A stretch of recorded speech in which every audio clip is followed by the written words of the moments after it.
ನನ್ನ ಮಗ ನನ್ನ ಕೈಗೆ ಬಳೆ ಹಾಕಕ್ಕೆ ಎಷ್ಟು ಕಷ್ಟಪಡ್ತೈತೆ ಗೊತ್ತಾ. Hello everyone, welcome to my mini vlog. ಇದು ಇಂಡಿಪೆಂಡೆನ್ಸ್ ಡೇದು ಆಯಿತಾ. ಎಲ್ಲರಿಗೂ ಸ್ವತಂತ್ರ ದಿನಾಚರಣೆಯ ಶುಭಾಶಯಗಳು. ನಾವು ಇಂಡಿಯನ್ಸ್ ಆಗಿರೋದು, ಕನ್ನಡಿಗರಾಗಿರೋದು ನಮ್ಮೆಲ್ಲ ಹೆಮ್ಮೆ. ಮತ್ತು ನನಗೂ ಸಖತ್ ಖುಷಿ.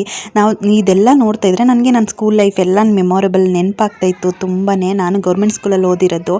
ಪ್ರತಿ ಸಲನೂ ಪ್ರತಿ ವರ್ಷವೂ ಹೋಗ್ತಾ ಇದ್ವಿ ರೌಂಡ್ಸು ಈ ಥರ.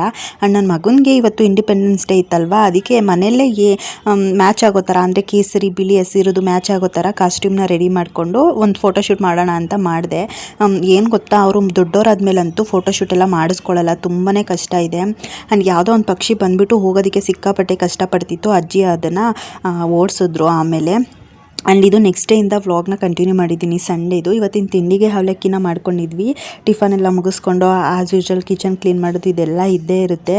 ಎಲ್ಲ ಕ್ಲೀನ್ ಮಾಡಿದೆ. ಆ್ಯಂಡ್ ಸಂಡೇ ಜಾಸ್ತಿ ವೀಡಿಯೋಸ್ ಏನೂ ಮಾಡ್ಕೊಂಡಿಲ್ಲ. ಆ್ಯಂಡ್ ಸಂಡೇ ಸ್ಪೆಷಲ್ಲು ನಾವೇನು ಇವತ್ತು ಮಾಡೋಕ್ಕೆ ಹೋಗಿಲ್ಲ. ನನ್ನ ಮಗ ನನ್ನ ಕೈಗೆ ಬಳೆ ಹಾಕಬೇಕು ಅಂದ್ಬಿಟ್ಟು ಎಷ್ಟು ಕಷ್ಟಪಡ್ತಿದ್ದಾರೆ ಅಂತಂದರೆ, ಅದು ಬಳೆ ಅವ್ರ ಕೈಲಿ ಹಾಕೋಕ್ಕಾಗ್ತಾಯಿಲ್ಲ, ಬಟ್ ನನಗೆ ಹಾಕಲೇಬೇಕು ಅಂತ ಟ್ರೈ ಮಾಡ್ತಿದ್ದಾರೆ. ಇನ್ಮೇಲೆ ಡೈಲಿ ಮಿನಿ ವ್ಲಾಗ್ಸ್ನ ಅಪ್ಲೋಡ್ ಮಾಡ್ತೀನಿ, ಅಂದರೆ ಅವತ್ತಿಂದ ಅವತ್ತೇ ಅಪ್ಲೋಡ್ ಮಾಡೋಕ್ಕೆ ಟ್ರೈ ಮಾಡ್ತೀನಿ. ಇಷ್ಟ ಆದರೆ ಲೈಕ್ ಮಾಡಿ, ಹಾಗೆ ನನ್ನ ಪೇಜ್ನ ಫಾಲೋ ಮಾಡ್ಕೊಳ್ಳಿ. ಸಿಗ್ತೀನಿ ನೆಕ್ಸ್ಟ್ ವ್ಲಾಗಲ್ಲಿ. ಇವತ್ತಿನ ಕತೆ ಇಷ್ಟೇ.